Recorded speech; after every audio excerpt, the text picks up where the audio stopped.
Spoiler warning. In this video, I'll be sharing how Stalker 2 Heart of Chernobyl renewed my dwindling faith in the modern AAA gaming industry. You've probably written off modern AAA gaming as completely soulless, and that feeling makes sense, but you're wrong, and Stalker 2 proves it. And let me just say, I was not expecting this from these developers. I'll bet that by the end of this video, you'll not only understand how Stalker 2 transcended most expectations, but also how I personally believe that this game, alongside a few others, broke the mold and set a precedent for how modern AAA games ought to be done. Now, the reason I'm making this video is because the coarse landscape that is modern AAA consistently left me feeling alone, constantly coming home, desperately searching for an escape to the bizarre issues that are present in contemporary society. However, towards the end of my long journey in high school, I discovered a game that made me unwaveringly believe that the escape provided by the older AAA games perhaps wasn't as far as I thought. I've played a Stalker game before. They're known for being brutal to the point of painfully agonizing rage quits after losing hours of progress or time to a single area or mysterious monster. Stalker 2 had a lot to live up to, and while there is certainly a plethora of painfully agonizing things about the game, you'll definitely understand why this game is an objective win for the AAA gaming landscape by the end of this video. Oh, and just quickly, if you're doubting my credentials, I beat Shadow of Chernobyl years ago, and I'm currently working on Clear Sky's Master Mode, Fuck the Bleeding. And the reason this game hit me so hard is because for a long time, modern AAA games just stopped being an escape for me, and I just wanted to rekindle that feeling that they gave me so long ago. Stalker 2 is an open world, post-apocalyptic, drab desolate, brutalistic Ukrainian game, where you're thrust into the shoes of Skiff, a guy who just happened to have his house obliterated by an artifact from the Chernobyl exclusion zone.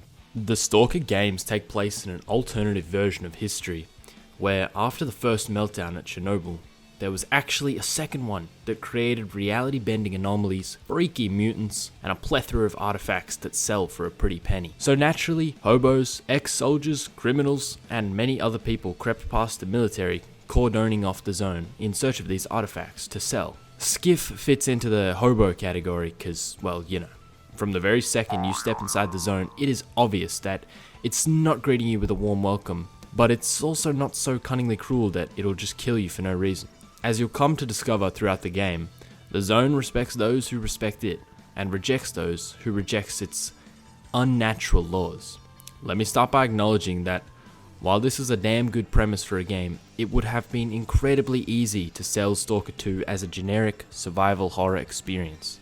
One where you move from objective to objective doing boring generator repairs and turning valves until the credits roll. But the developers chose not to do that. Instead, they retained the incredibly difficult and often unfair nature of the original Stalker trilogy, even though it would have been far easier to streamline and soften the experience. And when you consider that this game was literally developed during a war, that decision becomes even more impressive. It is evident, not only through the gameplay, but also through the post-launch support that Stalker 2 is a genuine labour of love, and I respect the developers heavily for following through on their promises instead of taking the easy way out and crucifying Stalker for a quick bag. Please subscribe.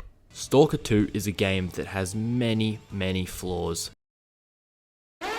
Despite the undeniably hard work that the developers put into it, we're going to discuss some of the less than stellar flaws in just a moment. First of all, despite the rocky launch due to a literal war raging on in their country, GSC Game World still managed to really innovate on the old Stalker format whilst putting a modern AAA twist on everything in a way that doesn't come off as shallow. For example, they added a ton of new animations that are present in the two highly prevalent Stalker fan mods, Anomaly and Gamma. These animations not only serve as juicy world-building eye candy, but also adds a new layer of depth to the combat as the animations take time. And in the split-second moment-to-moment gameplay, it really matters, especially on higher difficulties. Furthermore, what I'd say is the most striking improvement is the visuals and environmental storytelling. For example, I once walked into a place with a bunch of zombified stalkers that had their brains fried, but I was wondering how this happened, because they weren't particularly close to the brain scorcher or anything of the sort. So because of this, I stayed vigilant, thinking that there was an enemy that could deal side damage present. And what did you know? The developers rewarded me for noticing that by placing a controller in my way. Stuff like this is why I play video games. That rewarding of trust between the developer and the player can be intensely powerful, which is why when it's missed in favor of optimized ads and Nicki Minaj collabs, its absence is intensely felt. All of this adds up and goes to show that the strengths of Stalker 2 are so distinctly impactful, not only due to the obvious care the developers have, but also as a result of painstaking passion that went into the game. That's release was already a genuine miracle. Stalker 2 is not a perfect game, and it does have many flaws. However, these flaws are not impactful to the overall gaming experience for two main reasons. 1. The developers have already proven that they care and are doing what they can coming from a war-torn country with limited funds, as it was. And 2. Despite that, they are still working on the game, adding updates and things that 90% of the players won't even care about. But they do care about that 10%. They care so much to the point they'd endeavor making an update that adds more campfire stories and world building, which I, for example, the big Stalker fan, have never cared about. But people do care, and that's what matters. Furthermore, my biggest complaint is that this Unreal Engine 5 game runs poorly, which is like, yeah, what a shocker, but still. It's a fantastic game and a unique experience for sure that many people straight up won't get to experience due to their hardware. I have a pretty beefy PC. What the fuck? But I remember trying to get Dying Light up and running on my Acer Nitro 5 laptop in 2016, and let me tell you, it was not fun, and I can very much see people in that position trying to play Stalker 2. Furthermore, the weight system can suck my entire dick and balls. There's a lot to unpack with Stalker 2, and a lot that the wider AAA sphere can learn from it. With a lot of soulless cash-grabby games like Assassin's Creed Shadows or pretty much any EA sports game, you are able to observe how a game with substance, style, and passion is viscerally mutilated in favor of wide appeal, microtransactions, and/or yearly release schedules. I have no issues in the slightest with games as a market. But I do take great issue with games being stripped of their role in society as an art form that could be experienced rather than observed, smelt, or tasted. Stalker 2 is a AAA game, a work of art, and a profitable endeavor. Why? Well, it's great that you asked. But just a second before we unpack that, I'd just like to take a second to say thank you for coming this far, and why not try joining my Discord server? We post various funny things like, and just drop in, say hi and leave if you want. It'd make my day. Now, back to Stalker 2. Stalker 2 is profitable because it has a loyal fan base.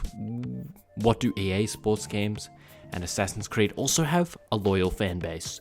Stalker 2 is a work of art in the sense that it is visually stunning and makes you feel a wide range of emotions from sadness to euphoria.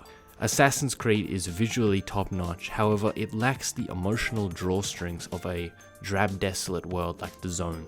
EA sports games have the latest graphics, but I'm not so sure about emotions. I don't know, I'm not a sports guy, so let me know in the comments.